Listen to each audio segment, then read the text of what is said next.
Hello, Enrique. Hello, Peter. Happy Friday. How are you? Happy Friday, but there's no sun today. It's just that's really just I need to put all of the lights. Yeah, no worries. Here in Spain, we are sharing the same sky, at least on the south, so that's what we were discussing before, right? So, cloudy Friday is not bad anyway. I prefer this than the 40 degrees saucepan that we might have Yeah, as it's well. okay. It's okay. So welcome everybody. Have a great. Thank you very much for coming. Thank you for being with us. We saw again one more record, I think, in terms of the number of the YouTube views. So thank you for this. We are very stable on LinkedIn. That's what I can see.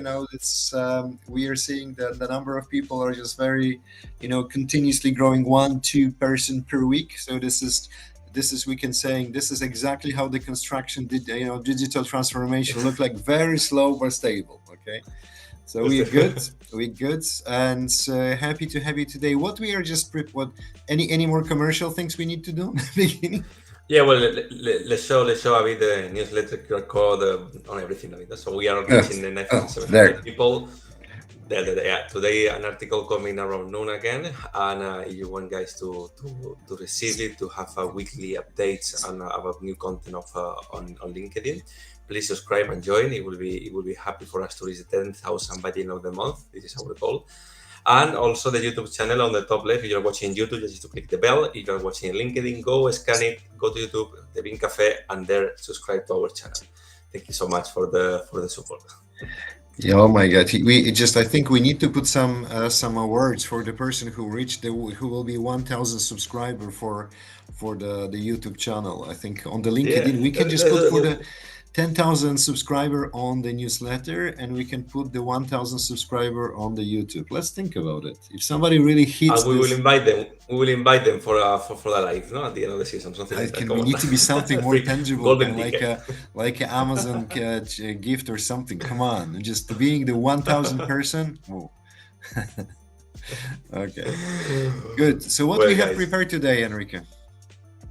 Perfect. So today we have the opportunity to talk with Fernando Blanco. Fernando Blanco he's in charge of digital transformation inside the company Acciona, which is one of the biggest company of construction and many other services happening in Spain. And we have the chance to talk to him, as I said, for a very, very good talk. Let me show a bit the slides so you guys can see his face and a bit of his bio. Sorry, because it's in Spanish, because the interview was in Spanish as well, but we will put the subtitle as all the time. So very curious this profile of Fernando. I really like to talk to him because he's a computer science engineer by formation. Now he's working in the construction industry, but trying to adopt his mind, his computer science programming mind to the field. And I think this is really helpful to have a different perspective. No? So we were talking first about that, about how is the perception has changed from someone who is not coming from engineering towards the construction industry. So if you're okay with that, Peter, we can start with the first topic, which is what I said, and see how is the adaptation. Okay, let me just try to learn Spanish. So let's go for it. Let's go. ¿No? El concepto BIM es un concepto que está evolucionando, ¿no? Inicialmente era una herramienta más que una metodología, ¿no? Que nos ayudaba a producir mejor la información en oficinas técnicas, en despachos y demás. Yo con esa visión, que por supuesto la aceptaba en su momento y me parecía que no había más allá de esa visión, veía que yo era una pequeña nota discordante, no encajaba bien, me faltaban skills, ¿no? Técnicos de arquitectura o de otras disciplinas, de topografía o de la que sea.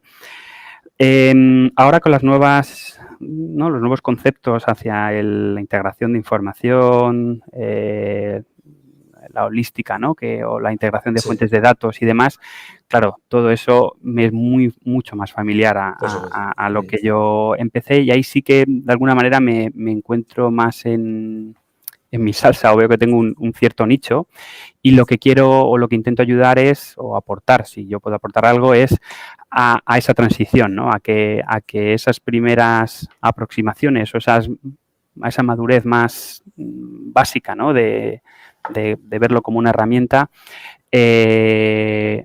las aceleremos y pasemos, ¿no? a esta visión más de gestión de información global y de integración de datos, que yo creo que tiene mucho potencial sobre todo para organizaciones muy grandes que tienen mucha información y que no la tienen ni estandarizada ni estructurada y, por supuesto, no pueden consumirla ni automatizar ni productivizar nada si no hacen un ejercicio de estandarización.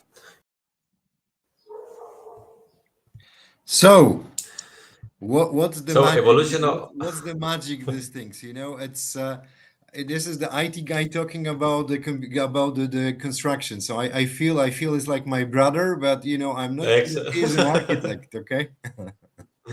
Exactly. It was. I was asking him at the beginning, how did you fit in with the managing change or within BIM in the construction industry, because it's not your field. So at the beginning, he was explaining basically that, of course, when we start with the implementation of BIM, just it look like a tool to do 3D drawings and so on. So there I feel completely like, oh, this is not my field. I don't know how I can help here. But as far as it's evolving towards managing databases, information, standards, and so on, you can say, okay, there I can really help the business, I can help the industry, because my knowledge of computer science and managing data information and so on can really fit the purposes of what BIM is trying to do on the next stages.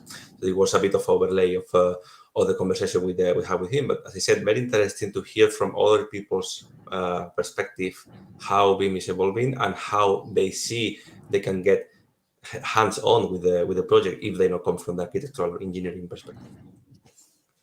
Yeah, no, I think that's really this is what we can see, Enrique, and I think one of the key elements which we see on our discussion is really convergence. There's a new discipline coming, which is like the digital or just IT construction, right? And that's something required the skills, the very heavy skills from construction, because it's very unique, very special, very technical. I had a chance to participate this week in you know, as a accompanying person in one of the conferences, and I listened to the guys, the exchanges, what they have during the breaks about the industry. It's really damn complex, right? And even if you have the very small things which can just create the building, you know, more efficient in terms of the water resistant, fire resistant, heat resistant, etc. It's just the small things which really just make a difference, and it's very technical. And from the IT side, it's also very complex. You know, when you look at the architecture of the world right now, IT structure is very, very difficult. So just combining two difficult words, that's really why this is going so slow, I think. Anyway, my thoughts of the week, really. But totally, no, you can see yourself resemble with Fernando's profile. And what you just said before about complexity, this is what I wanted to break in on the next clip with him. And it's about how we communicate. And as BIM is evolving, why we want to make it more understandable and more easy and democratize it, but why it's not reaching there. No? So we were talking about the language that we use to the public. So if we move from something that's very complex and then we talk about something with IT, we put it there and we don't make it simple, it's going to be even worse, right? So that's what we were discussing with him. Just one more thing. Sorry. Just I think, guys, thank you very much for the YouTubers who join us on the live sessions. I think we reached like 500 guys right now, so it's really just the big stuff. Thank you, YouTube, for helping us. Maybe they hear it, so maybe they give us the better ranking. I'll say, don't be shy. From wherever you are, LinkedIn, YouTube, say hello wherever you are. It really makes us happy to see that you guys are alive behind the screen. Okay, thanks. So let's go. I'll listen to Fernando. Creo que hay que intentar bajar la sofisticación, ¿vale? Es decir, el cambio de BIM por gestión de información, ir a un concepto más general o a colaboración, a conceptos más globales, más comprensibles por cualquier persona del sector o de fuera del sector, creo que es el punto positivo. Si estamos cambiando el BIM por CIM o por PIM, será un error, porque lo mismo, en 5 años tendremos que dar otro salto porque estará bien quemado ese nuevo concepto. Entonces, eso, metería este matiz. Intentemos usar palabras de la calle y no palabras muy british, ¿no? Que nos llegan muchas veces por cómo esto se ha surgido. Democraticemos. Sí, creo que hay que vulgarizar el lenguaje. Es cierto que vulgarizar hace que no seas concreto y que no vayas con el bisturí a los detalles. Es decir, un CDE tiene unos matices que no tendrá un entorno de colaboración o de intercambio de información. Pero bueno, minimicémoslo, hagámoslo, incorporemos los mínimos posibles. Los mínimos posibles. Very good pronunciation, yeah. So a balance between just don't talk with let's call it baby language, or I still have some sort of a specification because we're talking about something technical, but try to make it easy to understand to everyone, So we were discussing and joking about that is easier, at least in Spanish culture or community, to adopt a British acronym that create a new word for it. So at the end, it becomes like you're talking like playing like Scrabble or any other game, because you're talking only with acronyms and things like this, and that makes more complicated. People who are not on that loop, you feel like you're not really understanding what they're talking about, and then when you Google, you say, okay, it's only this, but when they talk about this as an acronym, you can say the word. Yeah, no, that's what I'm experiencing right now. It's just I like for the whole week I was listening to the pages of acronyms, and I can tell you I just noted thousands of it. I think this is simple, but if you know them, but if you don't know them, it just sounds like a Chinese magic, Exactly. No, but I need to do 2 or 3 masters to catch up with this. No, I don't think so. It will help you. I think the chat GPT will help. No. That's it. It should be. Okay, no, that was interesting. I think the acronyms and everything, the construction of the new languages is just it's the people are hiding behind something easy. They try to hide some building the complexity as well. So, because you're showing the more value as well at the end. So that's it. How it works. Yeah. So let's move to the main topic of the conversation we have with Fernando, and he's in charge of managing the teams that they are doing the digital transformation. So he's managing basically a lot of people, and we were discussing about how to handle those teams, how to include hire new people, how to keep those people who are talented and they want to go. So about the hiring method, the hiring the culture that is now happening basically in Spain where he's working, and he said it's really changing. This is something that he never expect, and so how people are now putting other type of priorities. So very philosophical talk right now, but let's take a look because it's very, very interesting. El modelo de contratación yo creo que está cambiando, ¿vale? Cada vez antes que necesitábamos un arquitecto o un ingeniero de caminos. Ahora ya no. Ahora ya quieres un ingeniero de caminos o un arquitecto que sepa BIM. Pero es que cada vez ya no te vale que sepa BIM, quieres que sepa de programación y quieres que sepa de no sé qué. Entonces, estamos pasando de disparar con metralleta a disparar con un rifle, ¿vale? De francotirador. Y además esa gente está cambiando la manera en que se contrata a la gente. Es decir, hasta ahora era la empresa la que te concedía o te seleccionaba para un puesto. Ahora es al revés. Ahora es ese recurso o esa persona con esos skills que estás buscando son las que se tienen que casar contigo o lo que tú le vas a aportar, ¿vale? Y ahí un poco esta gente, y sobre todo lo noto muchísimo cuando yo estoy en muchos procesos de selección pues para proyectos y demás, noto mucho que la gente joven piensa de manera diferente y se fija mucho en cosas que igual los de mi edad o edades anteriores no se fijaban, como son los valores, como es la flexibilidad, como es la responsabilidad que te dan o te dejan de aportar, o qué me aporta a mí esta empresa, ¿no? Me dijo una becaria en su momento, ya, pero esto a mí ¿qué me aporta? Y yo dije, ostras, es verdad, no me he dado cuenta.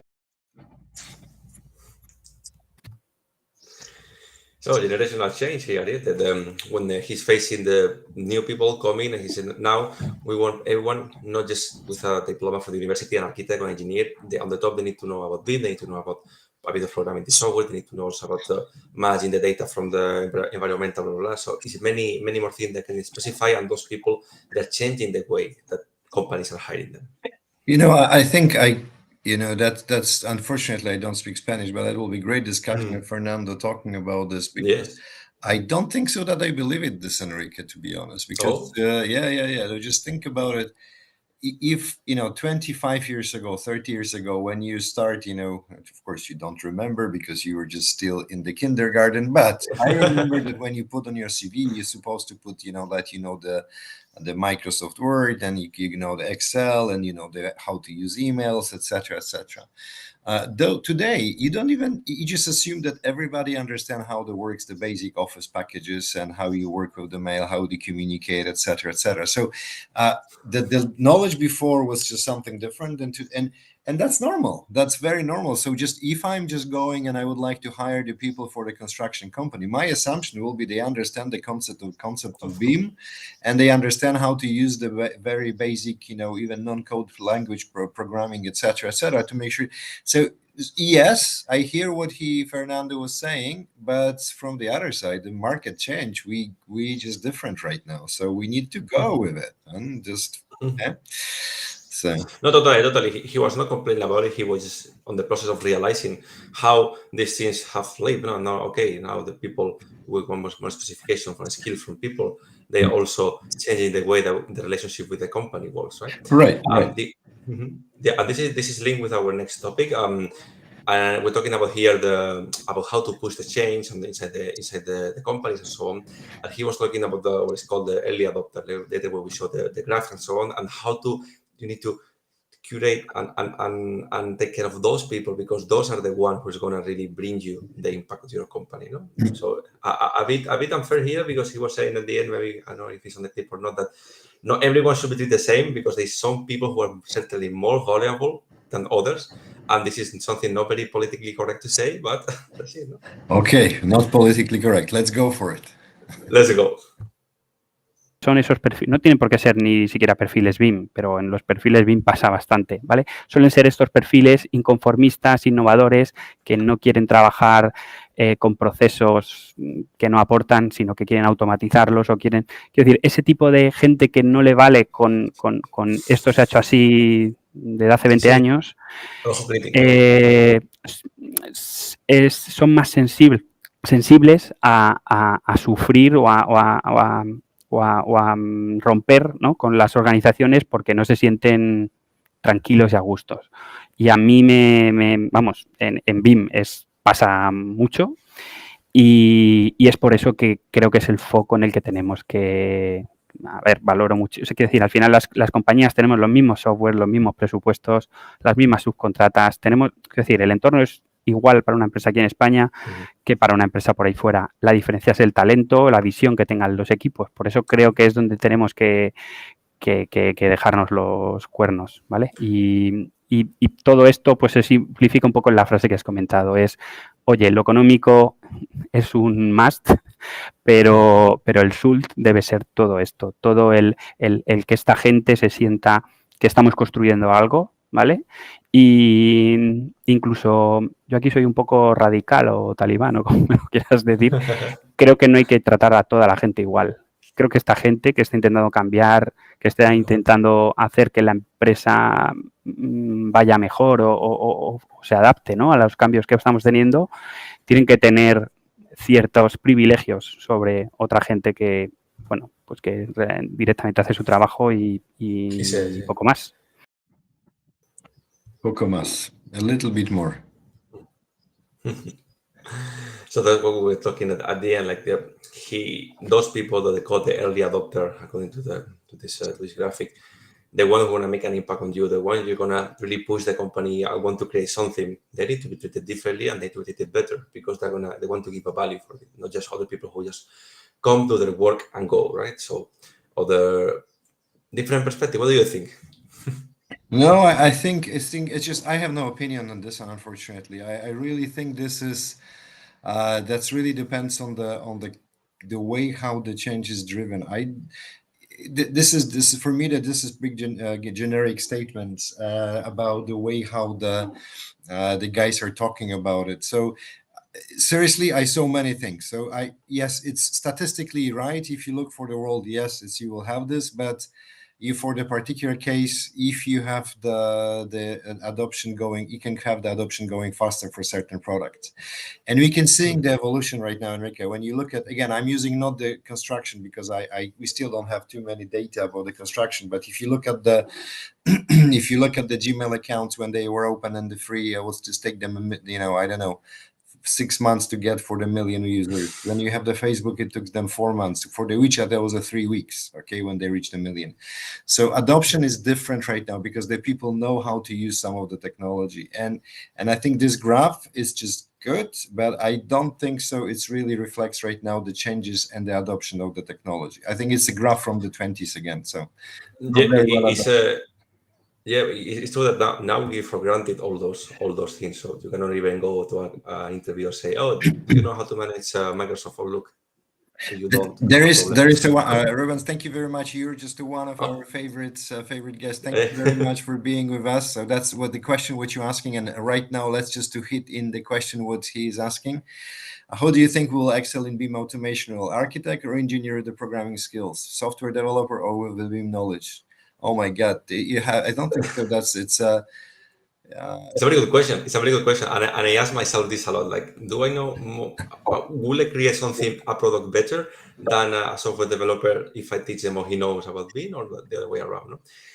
I think there is not such a difference as long as the software developer, knows how BIM works on the field, no, on the real field. That's the reason why we completely different, Enrique, and that's what makes really the hot all of this discussion. I completely disagree with you. I think the architects and the guys who are just really the technical knowledge, they need to adopt the part of the IT. So I think it's going from this. For me, it's going from this directions, from the very specific technical knowledge. This is what I told you about this. What I said to everybody today when I was participating in the meetings. There's so much complexity and the design details which you will have in the construction, even for the small elements. That in the IT part, you will have exactly the same thing, but on the IT. So you really, from the construction, you need to focus on the construction, and then adopt some skills from the IT or from the cloud, from all of the agility, etc. I think that's only one way, because I really don't want that the software engineer will build a bridge. Okay, I don't want to see it. It's just because it will just go to through the some iterations will go to in different directions. So no, I really. But this is how it's evolving, right? Like at the end, engineers, architects, will learn programming skills to develop the software, same as the medical and the legal and all the different economies. No, so this is more common to see those specific profiles learning coding and creating their own tools that go into a general pool of developers. Now we are all data managers. We are going to become all software developers. Yeah, but Rubens, as you can see, we are not able to answer you just a question directly. Just Enrique said left, I said right, and I think this is where we are on the whole construction right now. But I will fight for my position, saying this construction need to transform, adding the new skills. That's for me the best way to say it. Sorry, Enrique, we disagree on this one. So sorry. No worries. So let's jump into the next topic, and we're going to talk here about again the change. And Fernando mentioned something very important, because we're talking about what are the main reasons to stop change, and he said change brings a status quo changing as well. So, and many people are not benefit from that. So that's one of the main reasons. Let's listen to him. Crear un spin-off de la empresa. Te creas un spin-off, metes los early adopters y que poco a poco se vaya comiendo una a la otra.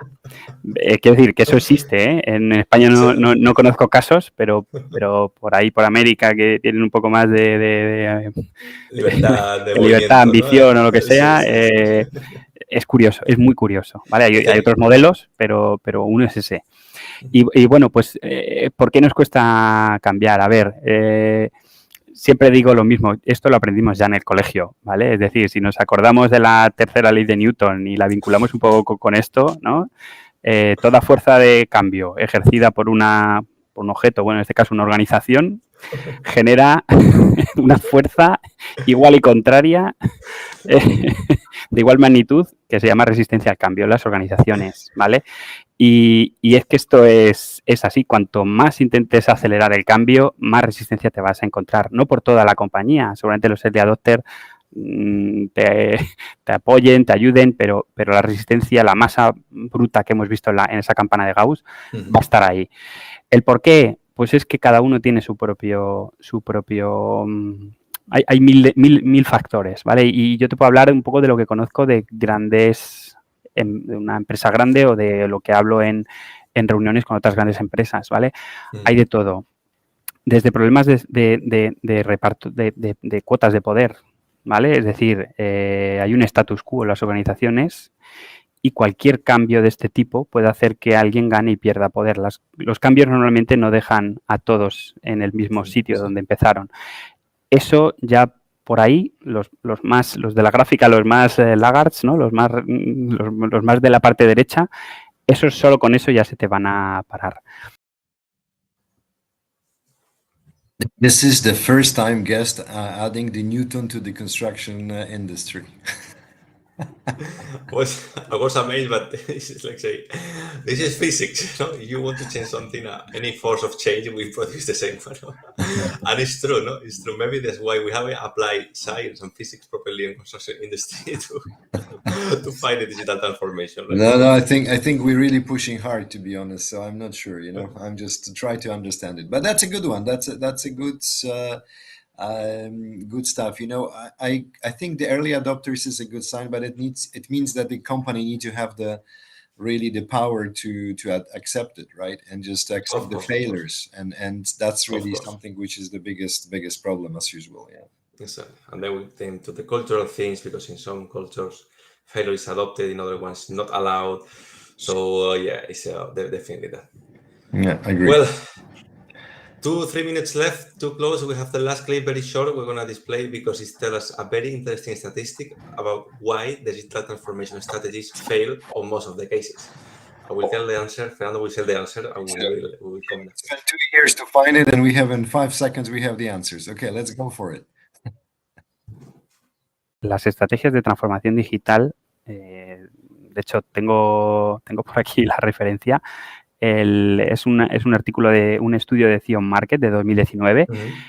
Los empleados hacen que fracasen el 84% de las iniciativas de transformación digital. Los propios empleados de la compañía. O sea, de verdad, creo que infravaloramos muchísimo el impacto de la parte cultural de todo esto. O sea, a mí me sorprende mucho, ¿no? Como un mismo sistema en un sitio en 2 días está puesto y en otro muere, vuelves a sacarlo, muere, y es por toda esta resistencia. Y yo intento cada vez más darle más peso a esto y siempre me quedo por debajo de la respuesta, ¿no? que al final necesito dar dentro de la casa. Entonces, mi idea es intentar no fallar, pero volveré a hacerlo, ¿vale? Tiempos sesionados en generar ROIs, retornos de la inversión, ¿no? De todo esto, de dar cifras, de pues mira, comparamos una obra BIM con una no BIM y nos sale no sé cuánto y tal, y no sé qué. Es decir, en empezar a sacar datos que justifiquen que vas por el buen camino, ¿vale? Para todo ese tiempo, yo lo dediqué bastante tiempo y lo que aprendí fue que no tenía sentido,